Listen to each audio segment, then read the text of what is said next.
Halo guys, welcome back to my YouTube channel Ferdi Tairas, dan kali ini gue akan kembali bahas soal buku. Nah, buku seperti apa sih yang kali ini gue bahas? Sepertinya kita kan akan masuk ke dalam masa PSBB lagi nih.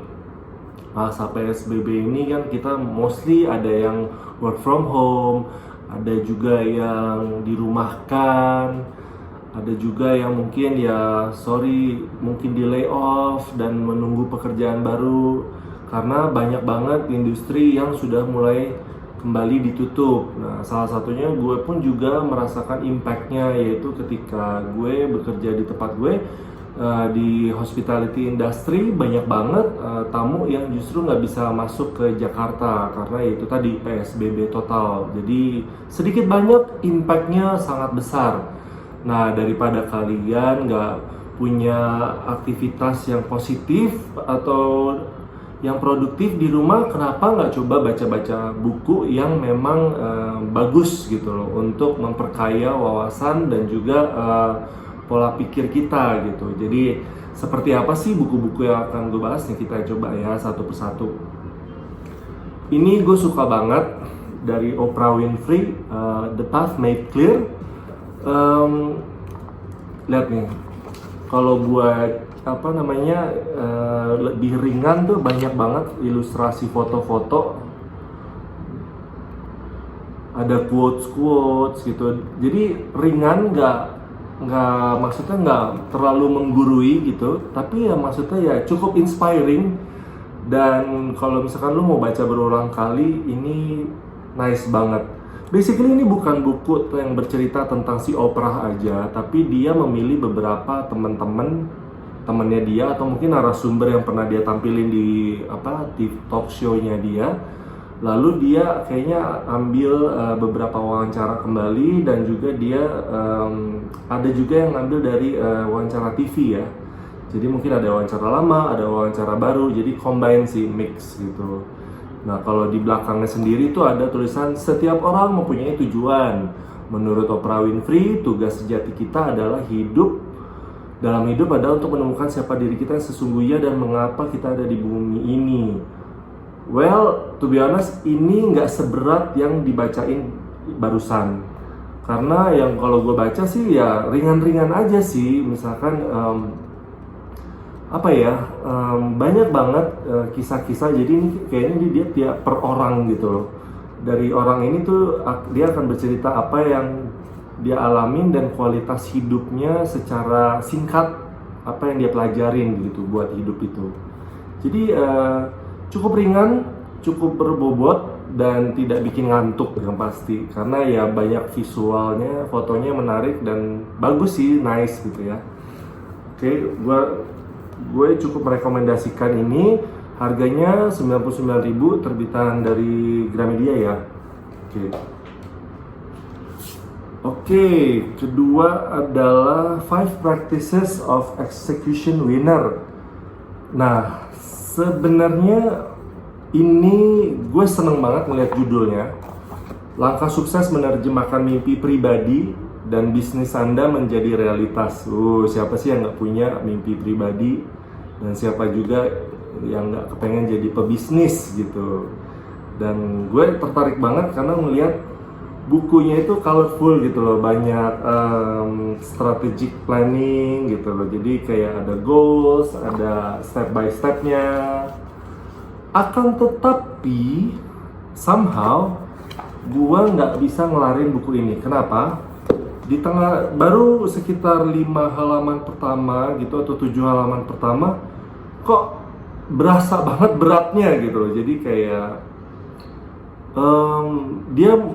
dia berusaha membuat segala sesuatunya ringan, tapi somehow melihat lama-lama gitu, gue seperti ngelihat PowerPoint dari presentasi klien atau mungkin ya bisnis analis yang cukup berat ya gitu. Jadi dan bahasanya juga menurut gue agak terlalu berat. Misalkan kayak dalam mencapai strategic goals tahunan, perusahaan harus membentuk tim manajemen strategis dalam kurung SMO, lalu ada formulasi strategi, pemetaan strategi, penyelarasan, eksekusi operasional. Jadi kayak ada bahasa yang membuat buku ini tetap berat gitu loh. Jadi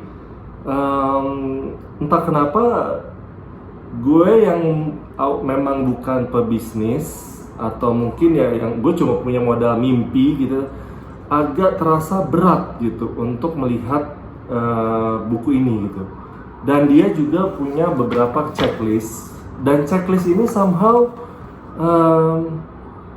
ada sedikit jadi berat ya gitu. Maksudnya dalam artian gini, kayak jadi lebih ke judgmental gitu, kayak kamu harus begini, kamu mencari-cari alasan, kamu menolak perubahan. Jadi kayak kalau semuanya gue ada di sini berarti gue ya gagal dong gitu. Jadi ya agak ini sih out of place menurut gue. Dan juga beberapa buku juga malah merujuk kepada bukan kayak mengejar mimpi, jadi kayak lebih menilai lo ini tuh tipe karakter individu yang seperti apa gitu. Jadi which is kayak ya individu gue mungkin agak berpengaruh buat bisnis, tapi padahal sih sebenarnya that's not what I want to learn gitu. Mungkin kalau gue mau menggali deep down seperti apa karakter gue, mungkin gue akan baca buku tentang kepribadian, bukan baca buku tentang bisnis. Jadi terlepas dari colorfulnya buku ini dan mungkin terkesan ringan gitu, tapi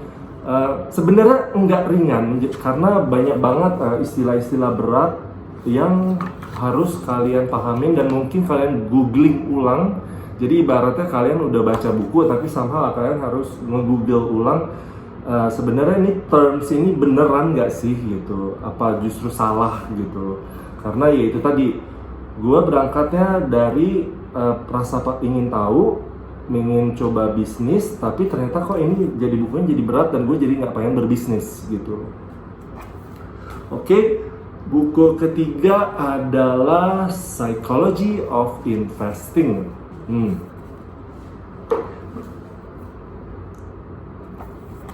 Memahami perilaku investor untuk mencapai tujuan investasi, Hajime Aso dan Toshiro Aoki. Jadi ini adalah investment guide series, kayaknya dia ada beberapa series, dan yang paling menarik adalah lihat nih, jajan komik.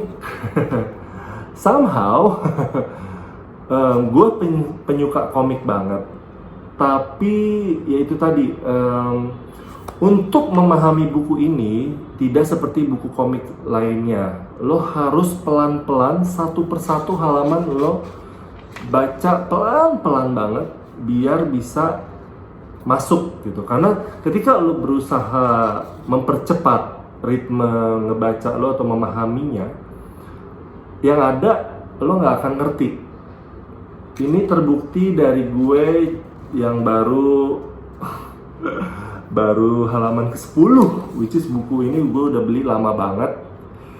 Dan ya itu tadi, entah kenapa ya, kalau misalkan lo nggak sampai fokus, ini nggak akan bisa nyampe ke dalam otak lo gitu. Jadi ada banyak juga case skenario yang dijadikan contoh, dan itu sebenarnya bagus. Tapi kembali lagi tadi, kalau kalian belum paham banget soal istilah-istilah dalam investasi, sekali lagi kalian harus menggoogle ulang gitu. Jadi kayak, oh ini apa sih, dia ngomongin apa gitu. Dan kadang-kadang istilah-istilah itu justru lebih dipahamin dari website gitu.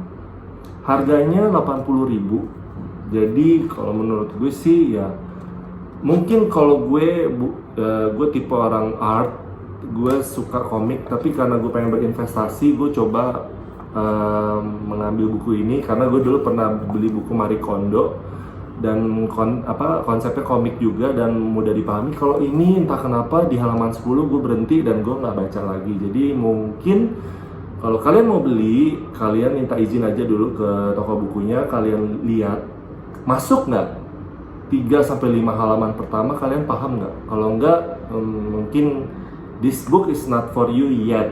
Kalian mungkin harus cari buku yang lebih ringan, gitu ya. Oke, buku berikutnya, ini buku luar, How to Read Person Like a Book. Nah, jadi buku ini dari judulnya aja udah bisa kita pahami kalau buku ini tentang mempelajari gestur tubuh gitu, membaca membaca orang gitu, bukan baca pikiran ya, tapi dari gesturnya bisa ngelihat apakah dia bosan, apakah dia marah atau dia cemburu gitu. Dan menariknya sih ya ada beberapa ilustrasi ya gitu, misalkan kayak gini nih gitu. Oh ini ternyata adalah pose orang yang defensif. Terus ini adalah kayak orang yang mungkin agak panik dan bingung harus berkata apa. Dan misalkan kayak gini dia merasa superior gitu. Jadi kayak, nah mungkin kalau kalian mau baca cepat, buku karangan si Gerald E. Nirenberg dan Henry H. Calero ini mungkin terkesan ringan kalau kalian baca. Lihat aja dulu gambar-gambarnya. Oh ini tentang apa, ekspresi apa gitu. Tapi ternyata sebenarnya nih, ini banyak banget penjelasannya gitu. Jadi menurut penelitian, menurut riset, dan ada banyak makna-makna lain dari satu gestur ini sendiri gitu. Jadi kalau diperhatikan sih buku ini kayaknya buku lama ya, tapi di print ulang. Coba kita lihat dulu deh. Buku ini tuh kan bener tahun 71 sebenarnya. Ini gue beli yang pocketbooks version yang udah di reprint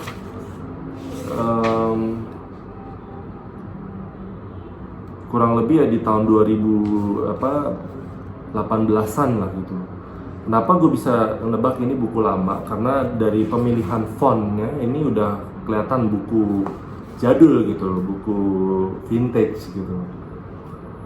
Nah, kalau misalkan kalian mau mengetahui lebih banyak soal membaca orang dari gestur tubuhnya, ya believe it or not, ini mungkin ada beberapa yang benar, tapi entah kenapa kalau gue menilai secara pandangan pribadi, ada banyak gestur-gestur yang menurut gue nggak tepat gitu. Jadi kayak misalkan ada orang yang ngerasa bosan posenya begini gitu, tapi sebenarnya gue nggak merasa bosan sih gitu. Cuman emang ada gestur tubuh rileks yang terlalu cepat dinilai di buku ini gitu.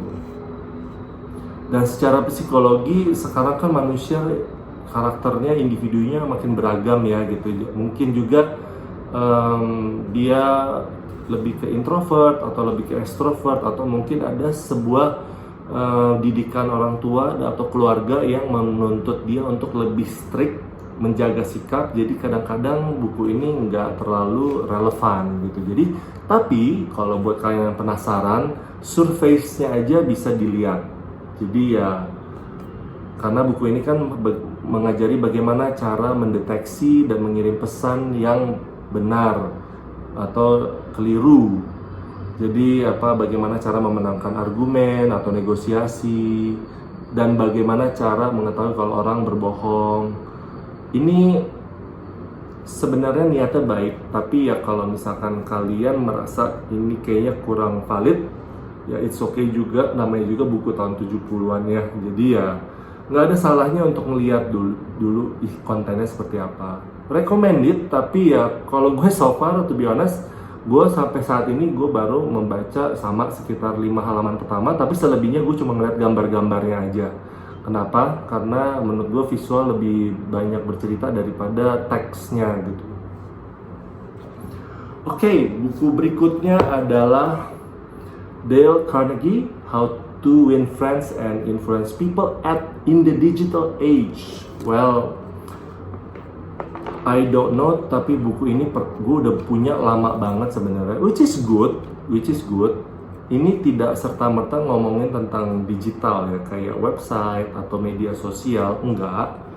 Tapi ya dia cuman menarik kata jualan clickbait-nya gitu loh. Oh ini digital age, oh masanya udah digital, udah beda gitu, udah bukan televisi lagi gitu.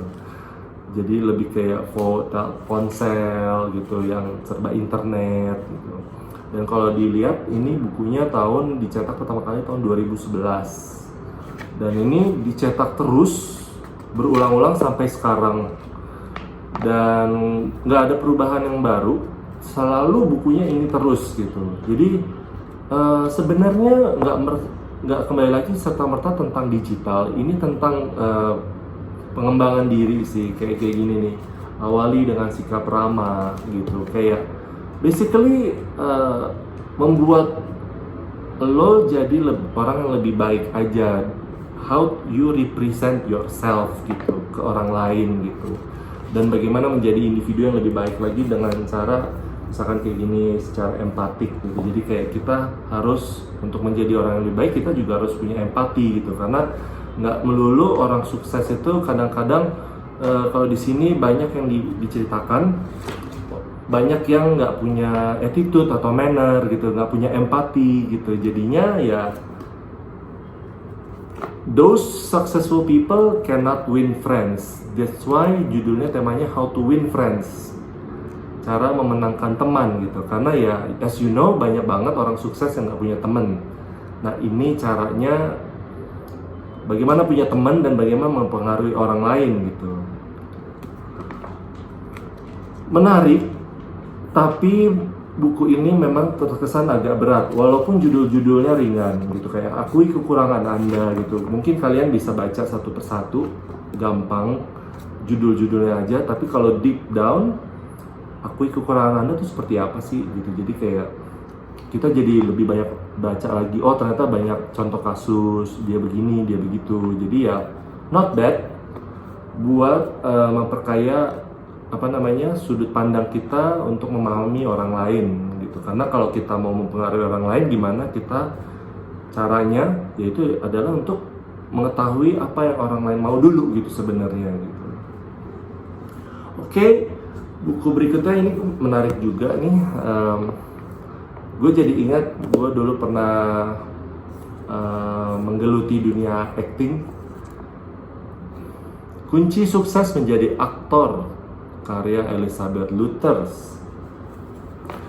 Nah, gue pikir gue mungkin ada something yang gue lewatkan saat gue dulu menjadi aktor, dan gue penasaran seperti apa sih bukunya ini gitu.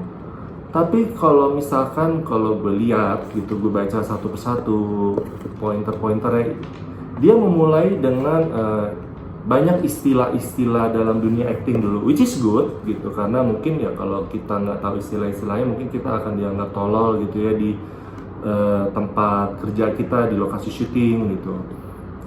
Dan ada juga cara menggali emosi segala macam, tapi sebenarnya secara detail buku ini nggak menjelaskan atau memandu orang sampai ke situ. Jadi dia lebih kayak merasa oh kalau lo jadi aktor lo nggak boleh belagu gitu atau segala macam, banyak metode-metode kayak Stanis itu pokoknya ada guru-gurunya itu metode acting tuh seperti apa gitu. Jadi lebih kayak ke teori sih, buku teori gitu. Tapi kalau untuk how to-nya to be honest agak boring sih. Misalkan kayak gini, cara menguasai dialog, membaca dialog keseluruhan, memahami tanda baca, memahami istilah-istilah, menentukan irama. Well, it's easy menurut gue. Kalau gue pernah ngajar juga, sangat mudah untuk membreakdown sesuatu. Tapi kalau misalkan kita mau mencoba menerapkannya, agak kesulitan. Kenapa? Karena ini ya lebih kepada ya poin per poin aja yang di breakdown, tapi tips-tipsnya nggak terlalu detail gitu. Jadi emang kembali lagi, buku ini mungkin lebih kepada memahami teori-teorinya atau lebih memahami istilah-istilah aja. Tapi ketika kalian mau menjadi aktor sesungguhnya, buku ini tidak banyak membantu sih sebenarnya. Kalau menurut pandangan gue sebagai orang yang pernah nyemplung di dunia acting gitu. Jadi kayaknya belajar dari banyak nonton film atau ngelihat teknik-teknik metode acting dari YouTube itu jauh lebih membantu gitu daripada baca berapa banyak nih halamannya, 356, agak berat sih. Oke, buku berikutnya adalah Finding Sisu, Hidup Sehat dan Seimbang ala Orang Finlandia, karya Katja Panzar. Well, gue seneng banget ngelihat buku-buku tentang lifestyle dari negara-negara lain. Kayak kenapa sih beberapa negara orangnya, masyarakatnya lebih berumur panjang atau mungkin lebih bahagia, lebih sehat gitu. Well, menarik untuk ditelusurin. Tapi kalau menurut gue buku ini ada sedikit banyak nyomot dari buku mana, nyomot dari buku ini. Ini berasa banget ada nyomot-nyomot buku Marie Kondo tentang hidup minimalis, tentang hidup dengan sedikit barang, which is itu buku legendarisnya Marie Kondo gitu loh. Dan semua orang mengcopy paste konsep itu ke dalam buku-buku tentang gaya hidup yang bahagia, yaitu buku dengan less items gitu loh. Tapi kembali lagi dari apa sih yang membedakan Finlandia lifestyle ini gitu. Jadi ada beberapa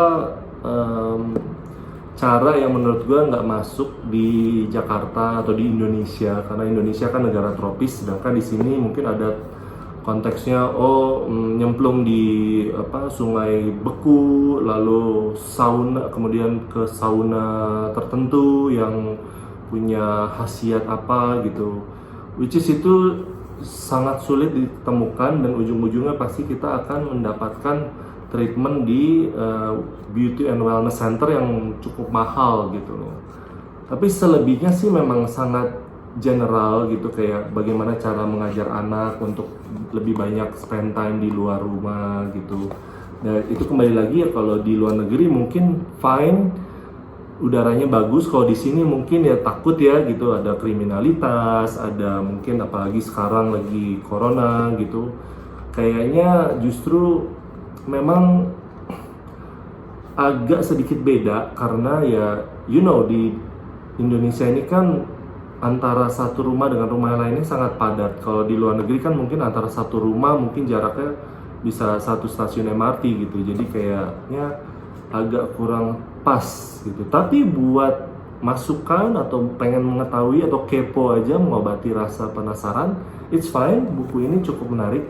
Cuman sayangnya ya memang nggak dimasukin ilustrasi sama sekali ya. Jadi benar-benar terasa seperti baca buku kuliah gitu. Oke, buku berikutnya adalah Atomic Habits. James Clear, cara mudah dan terbukti untuk membentuk kebiasaan baik dan menghilangkan kebiasaan buruk. Dari titlenya aja gue bisa merangkum kayaknya buku ini tentang perubahan kecil. Jadi belajar dari perubahan-perubahan kecil dan bagaimana konsistensi kita untuk melakukan hal kecil tersebut gitu.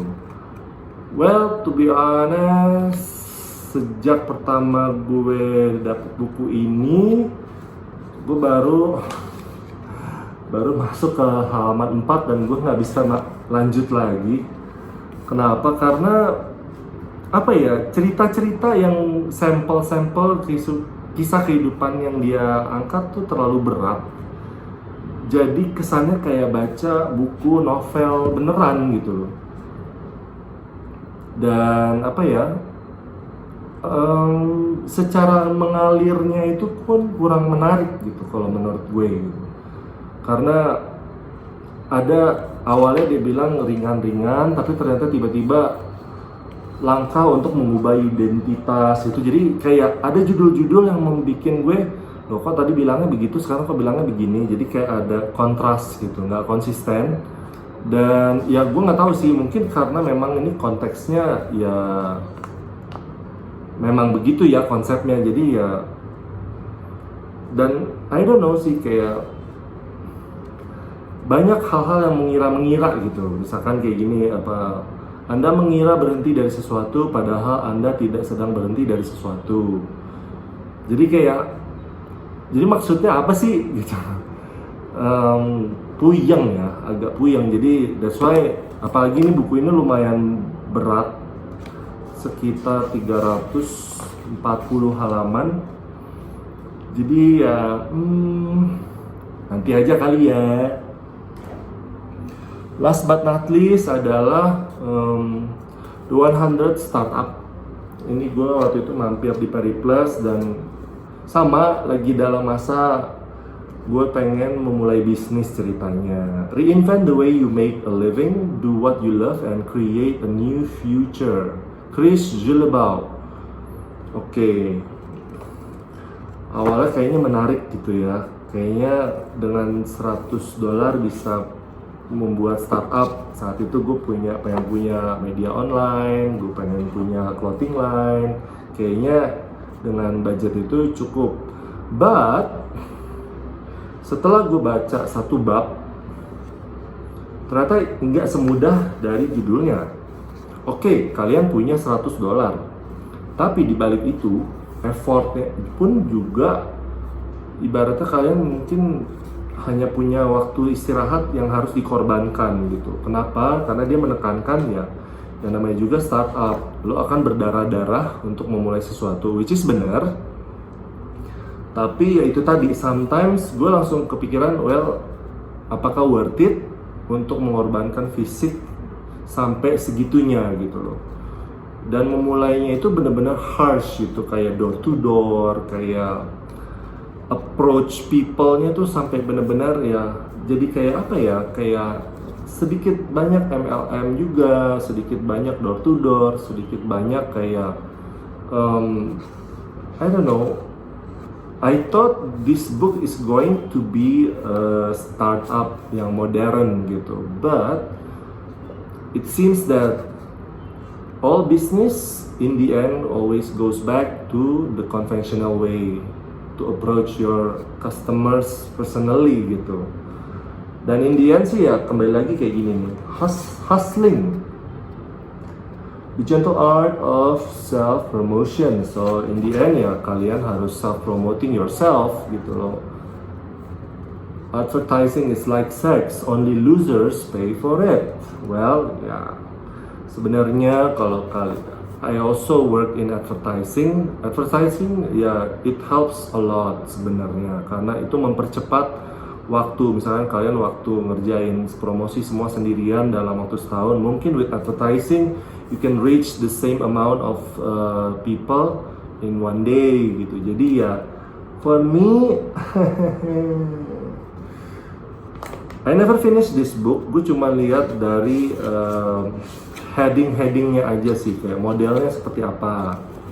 Terus gue langsung skip lagi. Oke, oh dia ada pointer gini, 1, 2, 3. Jadi kayak gue nggak tertarik baca deep down banget, karena menurut gue ada satu inconsistency yang membuat gue I don't think this is about startup gitu.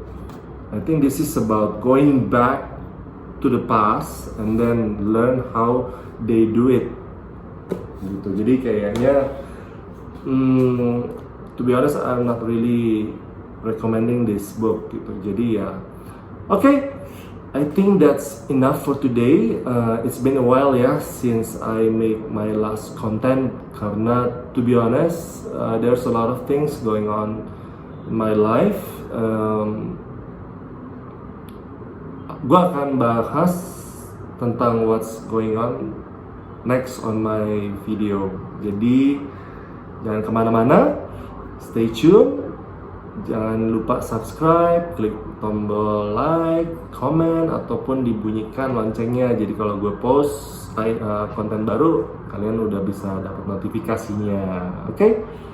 Okay guys, thank you so much. Thank you all for always supporting me by watching my videos, and I hope you have a nice day. Stay safe in this PSBB times again and pandemic. So bye bye.